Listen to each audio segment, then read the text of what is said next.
Welcome, everyone, to the National Equine Conference call for the month of May. Thank you for those who have made suggestions for our topics and speakers. We greatly appreciate all your time and effort, and we greatly appreciate those that are speaking today. We have three great topics to cover today, so I will kick off the agenda first with Emily Stearns with the American Horse Council, and she'll be talking about the NADPREP grant award to the American Horse Council for assessing and improving biosecurity at equine welfare organizations. Go ahead, Emily. Can everybody hear me okay? Yep, you're good to go. Great. So I'm Emily Stearns. I'm the Health, Welfare, and Regulatory Affairs Liaison with the American Horse Council. And the American Horse Council had NADPREP application approved for a project that will start July 1st of this year. The project is called Assessing and Improving Biosecurity at Equine Welfare Organizations. It's under the goals of the NADPREP goals of enhancing equine disease outbreak prevention and response. And I just want to talk a little bit about the project and why we decided to go forward with this. So to start it off, the program that's going to be overseeing the project is the Equine Welfare Data Collective, which is through the American Horse Council Foundation. And what the Equine Welfare Data Collective does is it collects data on all of the rescues across the country. It tracks where horses are coming from, how they're leaving shelters, so if that's adoptions or euthanasias or otherwise, and trying to overall understand why horses are ending up in shelters and what support either the shelters or owners who are seeking assistance need. And it's been going on for about 6 years at this point. All of the reports are published for free, but in the journey of this data collection, something we've noticed that rescues have really struggled with is biosecurity and supporting good biosecurity at their shelters, especially the brick and mortar shelters. Of a special concern is that these organizations are taking significant numbers of horses from law enforcement confiscations and from auctions and or kill pen situations, those large group bailout situations. So compared to small animal sheltering, which takes about 2% of their animals, dogs and cats, from law enforcement confiscations, horses entering shelters up to 15 to 20% in some situations are coming from law enforcement confiscations. And we think this is a concern regarding biosecurity because horses in those situations are often coming from a health and welfare neglect scenario. They have unknown medical histories. They have unknown histories of animals they've been commingling with. In general, because they tend to be malnourished, they tend to have suppressed immune systems. So when organizations take these horses in and don't have appropriate quarantine areas, things can get a little hairy. And the same thing goes for the horses coming from auctions and kill pen scenarios. So those horses, again, we're looking at upwards to 11 to 12% of horses entering shelters right now are coming from public auctions and kill pen bailout scenarios. They've been commingled with not only who knows what horses, but who knows what other livestock species, particularly in some of those auction scenarios. They've gone on trailers, they've been around to who knows how many different auctions. They are stressed from shipping. They are in various different levels of health and wellness. So we're also looking at another kind of subpopulation within this rescue scenario that is at increased risk for disease and disease transfer. And then they're coming into shelters with potentially limited quarantine areas. The rest of the horses coming into shelters are ideally fairly healthy. However, they tend to be old or they could be very young. They could have medical issues that are otherwise immune compromising them in some kind of way, Cushing, something like that. And when we're bringing these populations of horses with potentially infectious disease coming from auctions and law enforcement into these shelters with animals that, other than having, some basic medical history issues, are good to go out to be adopted, we're running the risk of spreading disease and limiting the shelter's ability to adopt out horses in the short term. So the goal of this study is to identify what biosecurity measures the rescues and shelters have, and then if they don't have any, to identify what resources they need to provide them with some. And that could be educational resources. We're also looking at grant opportunities, mini grant opportunities. So the way this is going to work is for phase 1, which will run from July this year to about spring, summer next year, is we're going to be doing on-site surveys and digital surveys. So we're working with different certifying organizations who are already doing in-person visitations to animal shelters to certify them and accredit them. And we're going to have them bring a list of biosecurity checklist, essentially, to see what those properties have and how they're able to function. And then we're going to also send this as a digital version and allow organizations to do a video walkthrough. There are several groups of organizations that don't do any sort of accreditation, but are still, quote unquote, good organizations. So we want to make sure they have an opportunity to participate.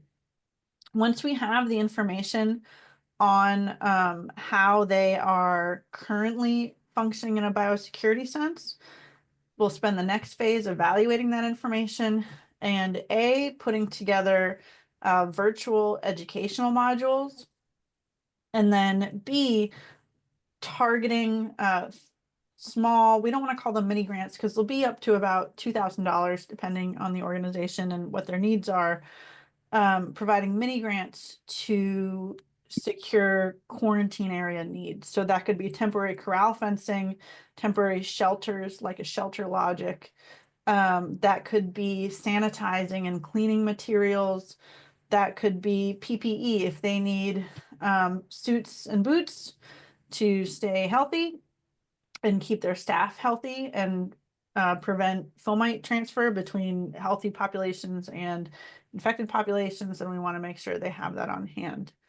The final kind of phase is going to be a repeat of the surveys, just to make sure that we've had a positive impact, that the goal of improving has been met, and then we'll be reporting all that. Just one thing that popped in my mind as I'm explaining this all to you. So some of the stuff we've seen in terms of concerns, and not just concerns of the types of populations of horses they're bringing in, but just in terms of a knowledge level. So we did a ton of scanning of social media, just going through photos that these organizations are posting. And this is not throwing any shade against them. It really just demonstrates a lack of knowledge or awareness or even resources and space availability. But we have photos of horses coming straight from auction and being unloaded into an indoor arena where the healthy, stable population of horses, the resident horses, are already being housed in stalls. And there's photos of them nosing each other over stall walls. We have photos of horses that are being treated for fevers of unknown origin in open barns that are able to nose horses in between stalls. We have a photo of a horse with a fever of an unknown origin on a trailer being kissed and hugged by a volunteer that was self-admittedly later diagnosed with a viral eye infection, at which point they then show that same volunteer minutes later going and hugging and kissing all the other horses in the barn. Photos of quarantine sheds with manure from previous horses that have not been cleaned out photos of trailers that have not been cleaned out between picking up horses. So the evidence is there that while they all want to be doing good work, we need to help them make sure they are protecting the overall populations they have. So the overall cost for this, we've estimated to be about $276,000. It's going to be, again, overseen through the Equine Welfare Data Collective. It's going to start July 1st and theoretically be ending by June 1st, 2027. And the goal overall is that we want to reach at least 40% of all organizations in our database. So we have about 1,200 organizations in the database. We are aware that maybe 600 to 800 of those are very active organizations. So we would like to hit the majority of that 600 to 800 in order to have kind of the biggest impact. Other than that, our biggest challenge at the moment is getting through with NADPREP staff with all the USDA staffing turnover. As you can imagine, things have been pretty hectic, but we're looking forward to getting started on that. So happy to take any questions, Katie.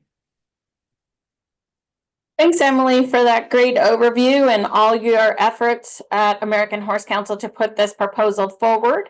And we obviously thank USDA for actually funding an equine biosecurity project.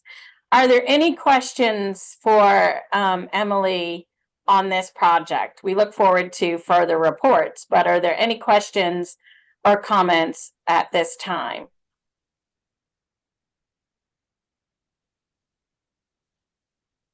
Okay, Emily, I don't see any. I'm not hearing any. So I appreciate you giving us this update, and we look forward to future updates once this program or grant proposal moves forward and your efforts. Thank you.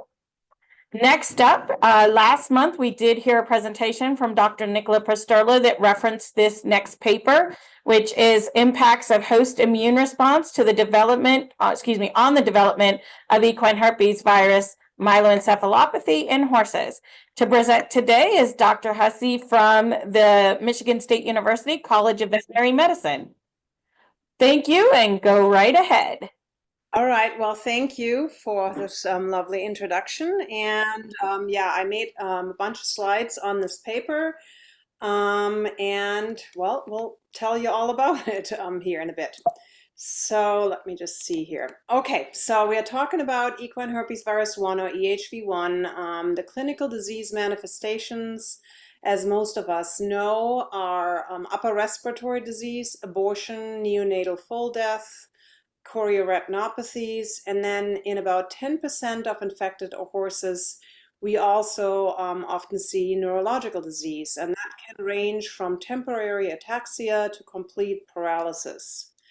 Now, generally speaking, the neurological disease has significant economic impact that's highlighted by frequent outbreaks worldwide. Down here on the right, the map of the US highlights that, within a year, we typically have reported outbreaks all over. It is, in most states, a reportable disease.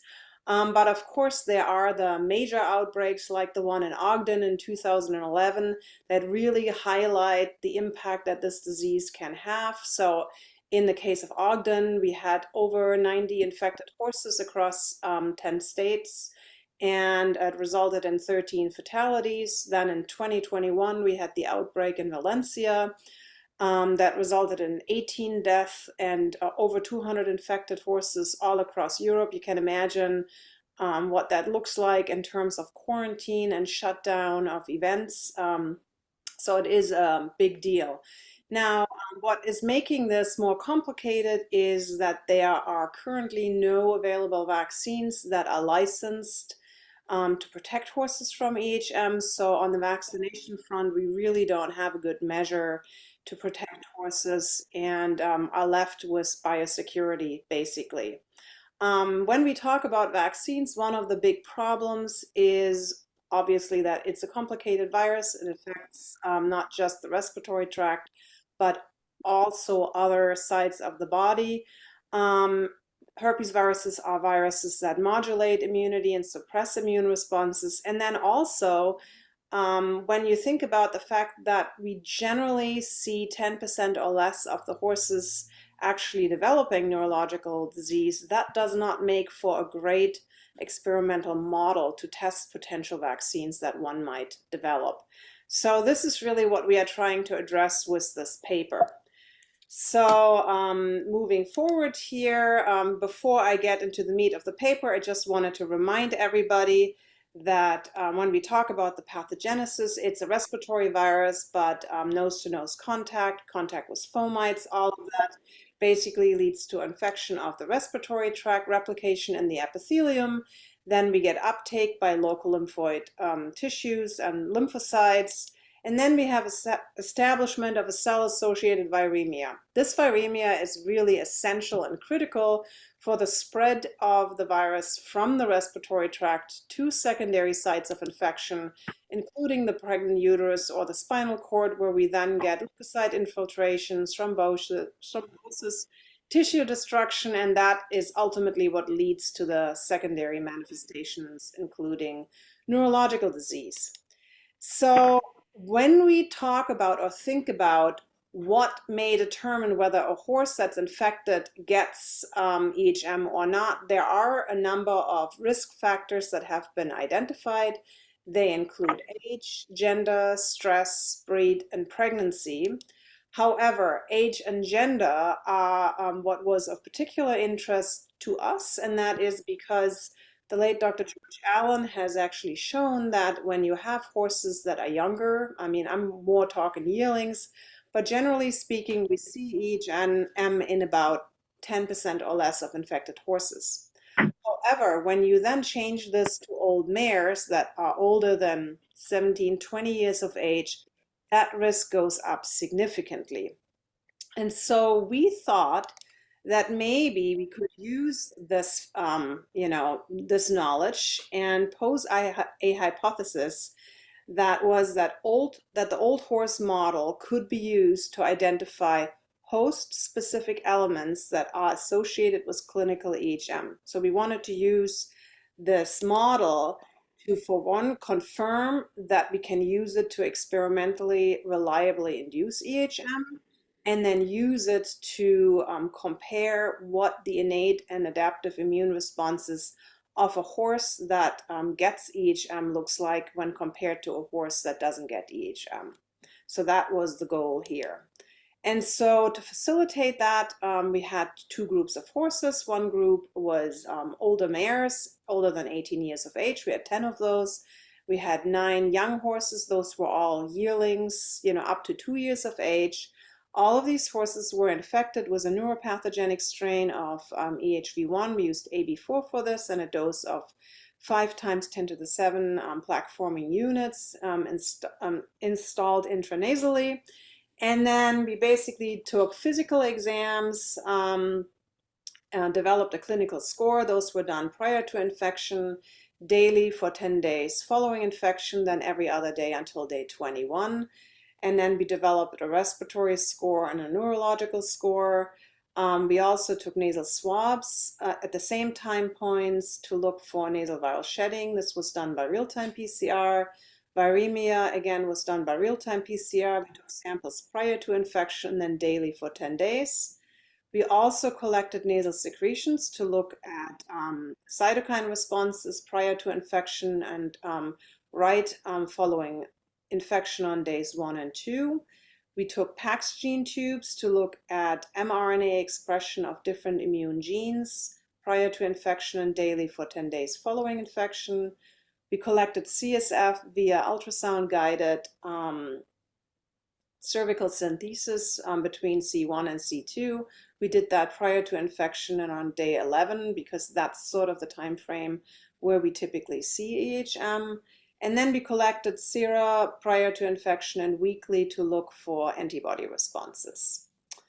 And I'm going to get into the results here. The first thing that we looked at was body temperature, and I think that's a really important one because that is often what we do to screen horses at events, if we want to see if they may have some respiratory disease or some disease. And what's really striking here, when you look at this graph, the white squares, those are the young horses, the black circles are the old mares. And what you can see immediately is that the young horses had the classical biphasic fever response, was a primary fever. And you can, well, I don't know if you can see this, but let me see if, well, you can see the primary fever that's typically associated with the onset of respiratory disease. And then you can see the secondary fever here around day 5 and 7. That's typically associated with the onset of viremia. And then in contrast, in the old horses, we did not see a primary fever at all. We only saw a secondary fever response. So that already sort of made us perk up. And then when we looked at, hold on, I'm having trouble here with my pointer and all. When we looked at the respiratory disease or the clinical disease slides, that went right along with the fever curve, where when you look at the respiratory disease, it is really interesting that we really only saw respiratory disease in the young horses. Again, that's the white squares. And there was zero or very minimal respiratory disease in the old horses. In contrast, when you look at the right figure here, that's the neurological disease, we saw significant neurological disease in all of the old horses, but only one of the young horses had neurological disease. And in the old horses, 6 out of the 9 horses had severe ataxia. They had to be euthanized, and then 3 of them recovered. The one horse that had neurological disease in the young horse group did recover spontaneously, so that was a case of mild EHM. And so, from that point of view, just looking at the clinical disease, we felt really good that our model worked in inducing neurological disease. When we then looked at shedding and viremia, and that's perhaps not too surprising when you think of the respiratory data, there was significantly more nasal viral shedding in the young horses, but significantly less viremia in the young horses when compared to the old horses. Again, that really confirms very nicely what we saw in the clinical disease. Then moving on, we were really interested in, what immune factors, are associated with the clinical EHM versus horses that don't have clinical EHM. So for the purpose of looking at this closer, we now sorted these horses in horses with and without EHM. The EHM horses are the hatched bars, and the non-EHM horses are the white bars. And this slide here shows you what happens in the nasal secretions. So that's the respiratory immune response, basically. So what we found was that horses that were protected from EHM tended to have an early induction of interferon alpha and IL-17. And in contrast, the horses that did have EHM induced IL-10. So that's sort of more Th2 or regulatory cytokine. Moving on to what happened in the blood, when we looked at the interferon response, there really wasn't much of a difference between interferon alpha and interferon beta between the two groups.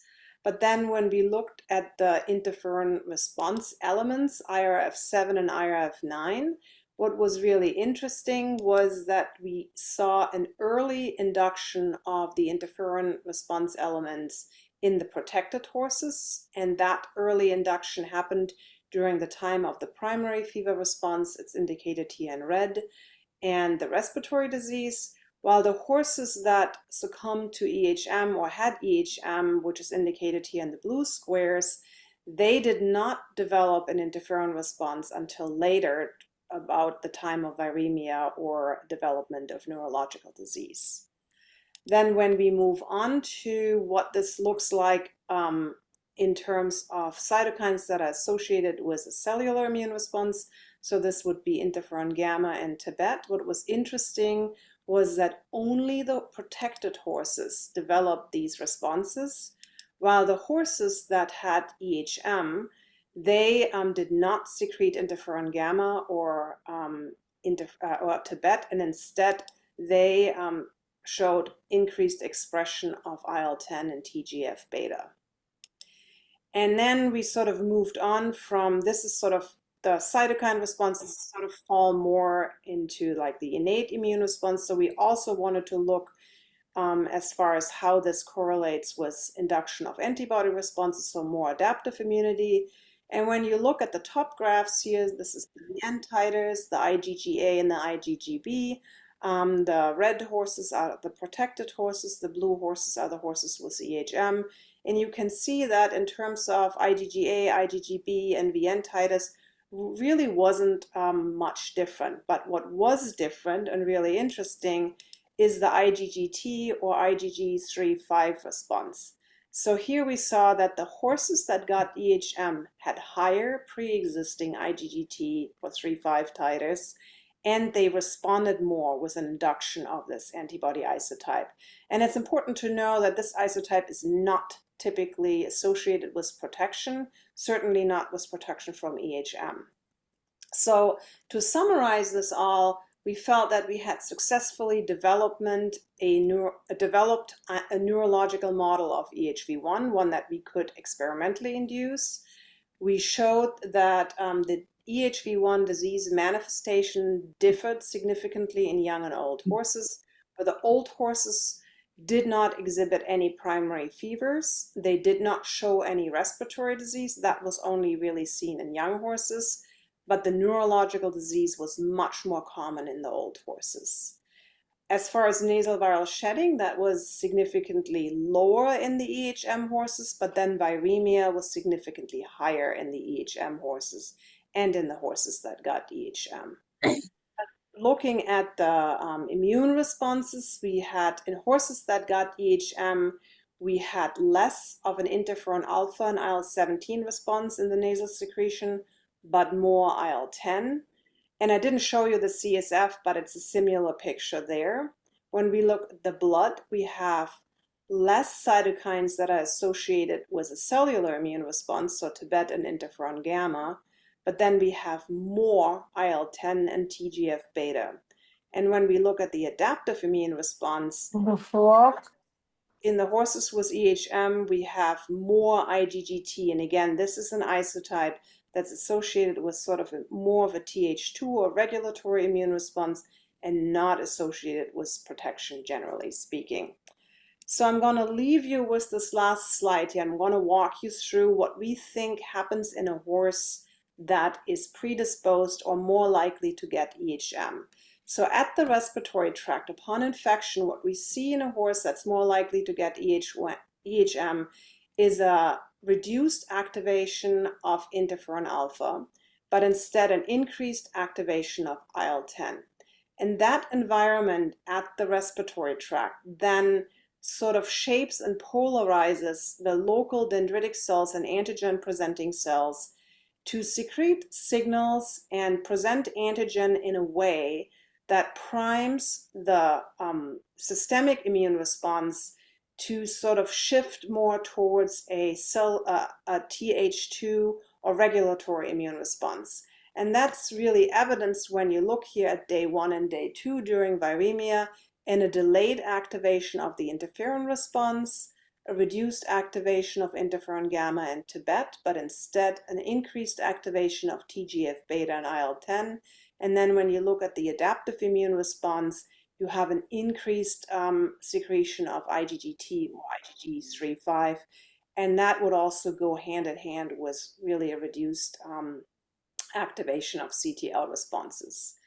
And now to just close here, I would like to point out that yes, you could say, you know, maybe this is just what an old horse does, and how is this representative for the whole population of horses?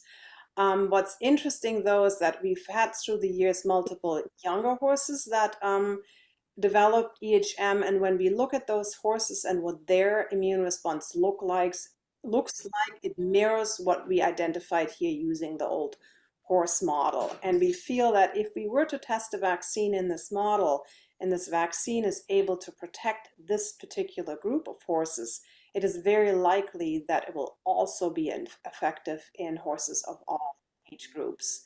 So it is a step forward in vaccine development, in particular for protection for EHM, and it is really the only and the first neurological model that we have for developing vaccines for EHM, or for also understanding what host factors predispose a horse for getting this disease. And that's all I have. And that's what this paper was all about. Wow, great information and a great study. I do have some questions that came in.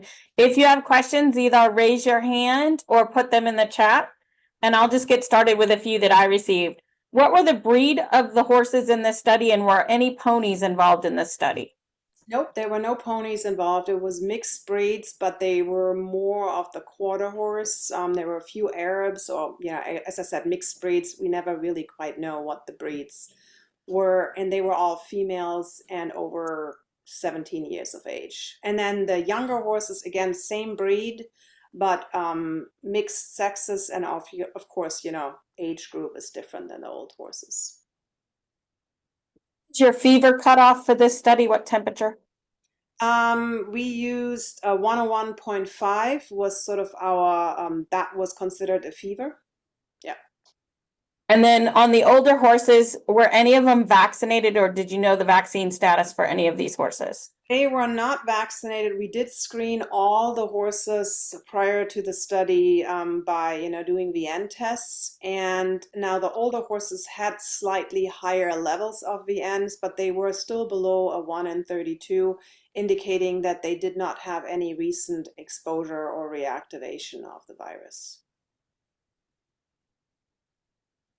Next question that I received is, how many days post-infection were the clinical signs as a fever, and what was the day range from fever to neurologic? So again, the old horses, or the horses that had EHM, they didn't show primary fever. So, usually the respiratory disease and primary fever we see on day 1, 2 post-infection. We did not see anything like that in the old horses.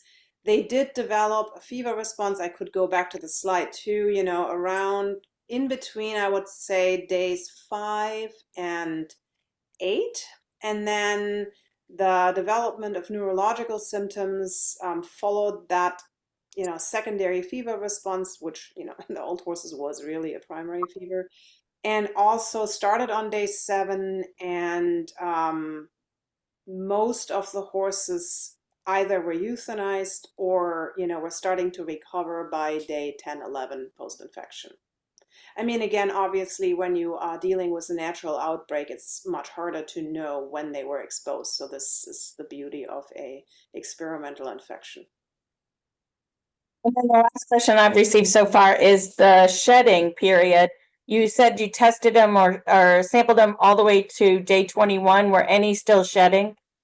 Not at day 21, no. But of course, I would also say that of the horses with EHM, 6 of them had to be euthanized because they were, they were down, and there's no reason for us to keep them around longer. So when you have a horse that is, significantly impacted by EHM, maybe they would have shed longer, but then again, we euthanized them, by day 10, they were euthanized.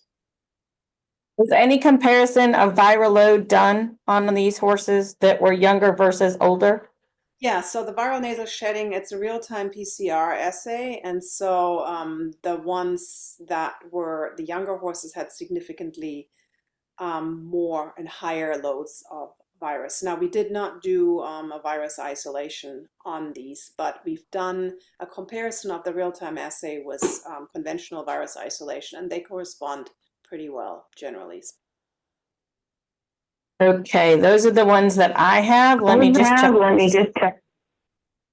check the chat. I don't see any. Does anybody have any additional questions or comments on this study? I don't see anything in the chat. Great. Thank you for taking the time to present this information today. Of course, anytime. All right. Next up, we have Dr. Angela Pelzel-McCluskey with USDA as our equine epidemiologist, and she is going to present on a multi-state EIA investigation associated with an equine veterinary clinic. Go ahead, Dr. Pelzel. Thank you, Katie. Let me see if I can get my slides up in a manner that you would like. Is that up? Well, we're seeing the slides with the notes on the side, not the presentation. I don't know how to do this. Okay, let me try it a different way, okay? Yep.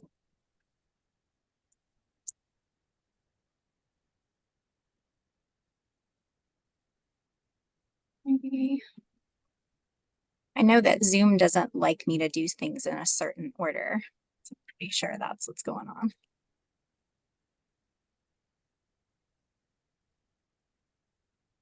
Okay. Yes, that is now the proper way. Thank you. Okay, sounds good. So I'm bringing you this information. I'm a little frustrated about it. Katie, did that change format at all, or is it okay? Good to go. Okay. So you guys know that when I've brought you our EIA outbreak information in the past relative to incidents or clusters that have involved iatrogenic transmission situations, usually the story is involving owners or trainers that have propagated that particular outbreak situation by iatrogenic means. And I'm really sorry to bring you this one, which was not the owners or trainers involved in the iatrogenic transmission, but in this case, an equine veterinary hospital.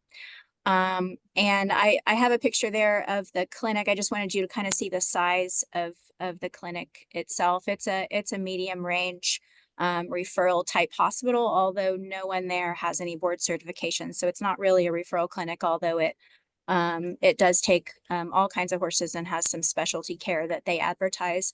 I pulled this off their website, and so I couldn't get rid of their slogan, "Exceptional care starts with us." I think we have a reason to think that maybe that didn't work out so good in these situations. But moving on to what actually happened, this all went down about the same time as the sanctioned quarter horse racing outbreak associated with the All-American Futurity Series that I brought you guys in months past. So these were kind of overlapping incidents that had nothing to do with each other. But it was kind of hard to discern what was happening in each because we were doing both outbreaks simultaneously. But essentially in September of last year, our first EIA case associated with this incident was in a 3-year-old quarter horse mare in Texas. She was located in Wise County, Texas. And keep mind of that county, because that county is going to keep popping up and is going to indicate to us that something very strange was going on in Wise County. This was a barrel mare, and she had no flat racing history or any other risk factors, no international movement, no potential smuggling from Mexico, all of the things I come and talk to you guys about routinely as risk factors relative to EIA. All of her cohorts were also negative, so we didn't have a source standing right there with her. While we were mulling over that and then also dealing separately with the sanctioned quarter horse race outbreak, we started getting more cases, and each month we got a new case that seemed out of the ordinary and that we couldn't really assign a source to. So in October, we had a new EIA case in Texas, again in Wise County. It was an 8-year-old Andalusian mare, and she had no risk factors of her own. She was U.S. origin. And had no international movement or any risky history. Her cohorts were also negative at that time, so her source was not standing with her. And then another one in November. This one was an 8-year-old paint mare in Wise County. Again, same story, no outward risk factors, and her cohorts were all negative. At the time that we were talking about this, our field veterinarians and epidemiologists in Texas and I communicate quite frequently around each of these cases, trying to very quickly classify them and figure out what to test and where the risk is. And we were all a bit puzzled at this. Obviously, all 3 are in Wise County. 2 of these horses were located geographically right down the road from each other. So that was kind of interesting. But the only thing we could come up with the first 3 cases was that all of these horses were seen by the same veterinary clinic. And that in itself for this region is not really weird, right? They use whatever local veterinarian is there. So nothing really super scary there, but it was a head scratcher. And while we were thinking through this, we started getting more cases. So 2 more cases hit Wise County in December. A 2-year-old quarter horse gelding who was born on the farm, had no race history. And we started thinking, well, do we need to go test his dam? Maybe this was mare to full transmission, but that wasn't panning out. And then that same month, we had a 14-year-old Holsteiner mare confirmed with EIA, also no risk factors, U.S. origin mare. So we're mulling over, we've got 5 cases now, right? And this is looking really strange for Wise County, and these are not next to each other premises wise, so not really a geographic situation. But what we started to figure out was all 5 of these cases had been actually hospitalized, not just seen by the veterinary clinic, but hospitalized at the equine clinic that they all shared in 2 clusters, either in May or in August of 2024. So 3 horses were hospitalized in May, and 2 of the cases were hospitalized in August for other reasons. And EIA not diagnosed with them at that time. So this was suspicious, but it certainly wasn't enough evidence yet for us to go blazing into the clinic and demanding records and, being accusatory, but it was certainly concerning. We started asking for the owners of these 5 horses to start pulling their medical records for us and sharing them with us if they so chose, and many of them did. And while we were getting that information, we started getting more cases. So in January, February, and March, we had more cases identified. Again, you can see this is a mixed bag of breeds and ages. 13-year-old Andalusian gelding in Denton County, and that one was a previous import, but legally so and fully covered. 5-year-old quarter horse mare in Oklahoma, a quarter horse yearling in Wise County. Again, another one that always makes you say, we need to go find the dam and test her. And then a Rocky Mountain gelding again in Wise County. So all of these are cropping up together. At this point, we had at least a couple of the EIA infected horse owners that were really angry, were concerned about what was going on at the clinic and where their horse got this infection, and started filing complaints with the Texas State Board of Veterinary Medical Examiners just to see if they could get somebody to approach the clinic about this. The state veterinarian in Texas, Dr. Dinges, also reached out to the state board and asked for assistance on our behalf, because we just had too many cases and everything was circling around this one veterinary practice, and that all the horses were seen there in certain times. So in March of this year, we started a joint investigation with the Texas State Board of Veterinary Medical Examiners, Texas Animal Health Commission, and USDA, both me and our investigative enforcement group.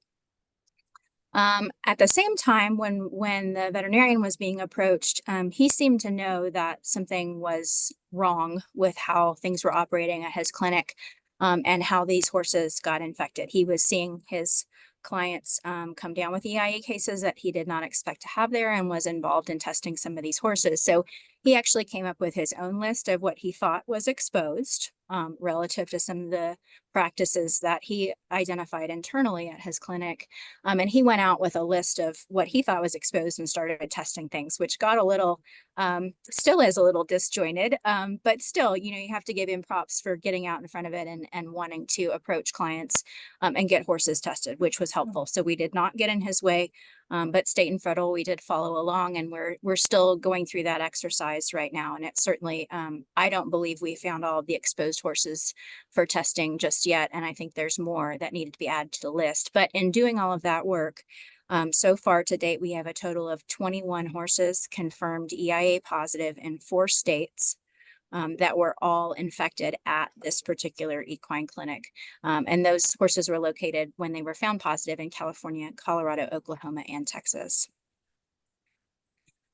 So the epidemiological investigation so far has actually gone pretty quickly for me, since I was able to get the records. I do have complete medical history for 20 of these 21 positives so far, that I've been able to go through start to finish and review and start to compile data from. And essentially the key problem was that all 20 of the horses, EIA positive horses, were hospitalized in the ICU at the veterinary clinic. And when they were in the ICU, they each had an IV catheter placed, and that catheter was routinely flushed using common bottles of heparinized saline at the clinic that was being mixed up in the ICU. And each of these occurred in clusters in either May or generally around August. And I'll give you more detail on that in just a minute. But the current investigation, and I'm happy to say the veterinarian involved actually agrees with this being the likely source. At least 1 or more employees at the clinic appear to have been double dipping into bottles of mixed heparinized saline in the ICU part of the facility. And it wasn't just a one-time thing. This was a routine practice for whomever was doing it, so that they were using either used needles or syringes either coming right out of a horse or using a syringe that was assigned to that horse and adding a new needle, either way. But then dipping into the hep saline bottle that was, community use for the ICU.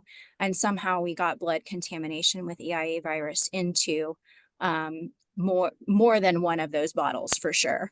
In fact, it seems to have been occurring frequently. As far as the original source goes, we think it really likely that it was either a bush track horse or other high-risk horse that was a patient admitted to the clinic's ICU just prior to each of these clusters in May and August.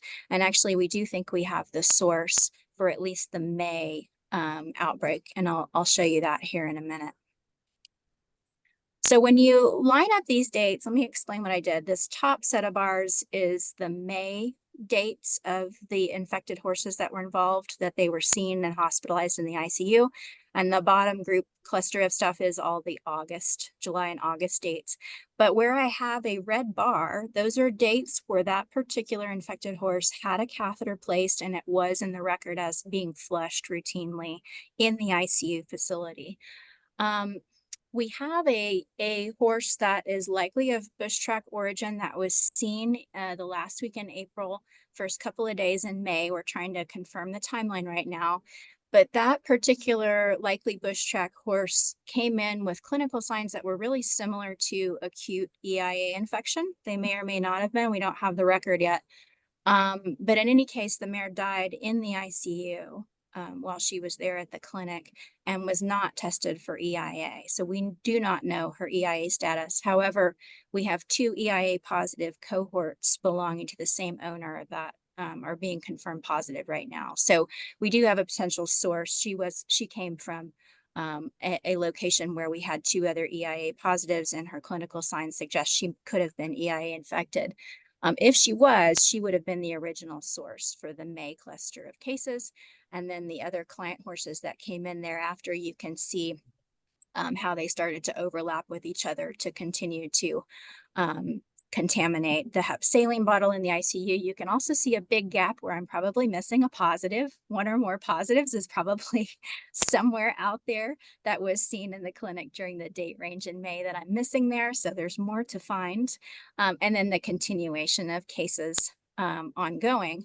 And then we don't yet know the source of what came in late July, or if one of these other horses may have been seen again. I don't have that in the records right now. I only have one horse that came back in later in August that was EIA infected when it entered again. But we had a whole other slew of positives. And again, each of these bars is when that particular horse had a catheter in place that was actively being flushed on those dates in the ICU. And you can see lots of overlap there. So really interesting scenario where certainly we were maintaining EIA virus, likely in that heparinized saline, multiple bottles, not just one bottle, over and over again. And it did lead to ongoing iatrogenic infection in each of these horses.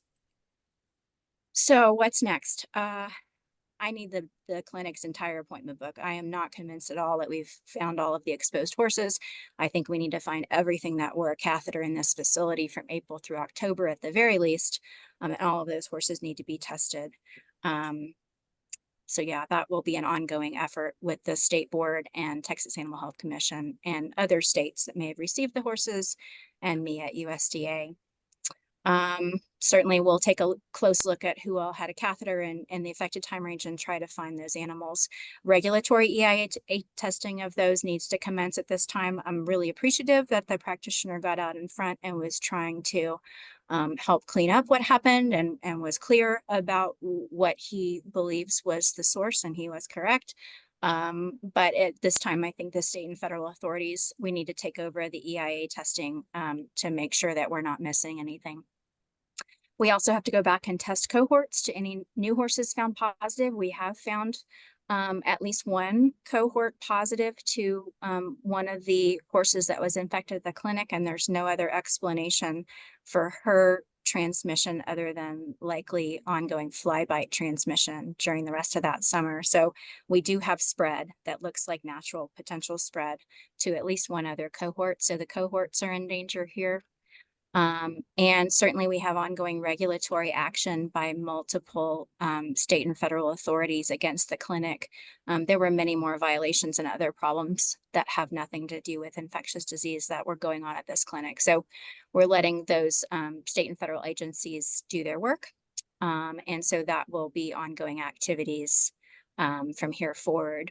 And certainly, as you can imagine, the affected horse owners have begun to file claims with the veterinarian's liability insurance related to this event. So that certainly will be ongoing as well.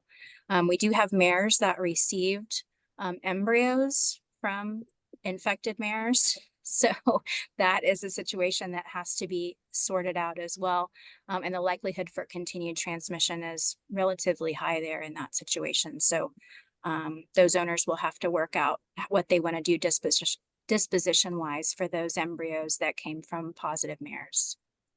I always like to do this just because it really reminds me that these were real horses that are not with us and should be. So really disturbing that all of these guys are euthanized and dead due to EIA that they did not have to contract. And certainly I couldn't find pictures of all of them. There are 4 of them that I could not find photos of. And I believe we probably still will find more cases related to this event, including, I mean, even like a little donkey. I mean, these are really, it's a really mixed bag of stuff that got iatrogenically infected, unfortunately. So just a reminder, I think, to our veterinarians out there and for our state animal health officials that have contact with their accredited veterinarians, the messaging on this really needs to be that the training of all of the individuals that work in our equine clinics relative to infection control and sterile technique in handling needles, syringes, multi-dose vials. I think people have become complacent, and I don't think they think that this would happen. But it does happen, and it happens when it does on a very large scale and with a lot of negative outcomes. So I would just encourage our state animal health officials to reach out. We already have a couple of states that have reached out to remind people that we do have iatrogenically transmitted EIA and that this can occur in your veterinary clinic if your training of your technicians and your work is not as biosecure and clean as we would all hope. So that messaging, I think, can go out now, and then we'll have to wrap up in the future. I'll be happy to bring you an update once we maybe finish this whole investigation and find whatever else is out there related to this event. So I'm going to. Well, I agree with one of the comments. This is such an impressive investigation. Nice work for all folks working on this. So kudos to everyone, because this is a very impressive investigation. One question we did receive is almost halfway through 2025 at this point. Do you have any idea of how many EIA positives we have this year so far? I do. We're at 44 cases so far this year in calendar year 2025. So you guys that follow along with our case numbers, that's elevated. Historically, when I've talked to you guys before, you know, prior to about 2016, we were typically only getting about 40 EIA cases per year total, and the majority of those cases were in natural fly-by transmission situations, so in the untested, under-tested herd situation. And since 2017, you guys have heard me report on this before, our case numbers have been up with the same level of surveillance. We haven't increased our surveillance, it's the same. We test about 1.3 million horses a year in the US, but our case numbers are up, and now the primary high-risk group in those cases is quarter horse racehorses with iatrogenic transmission. So the iatrogenic piece is unfortunately taking over the story for our case counts every year.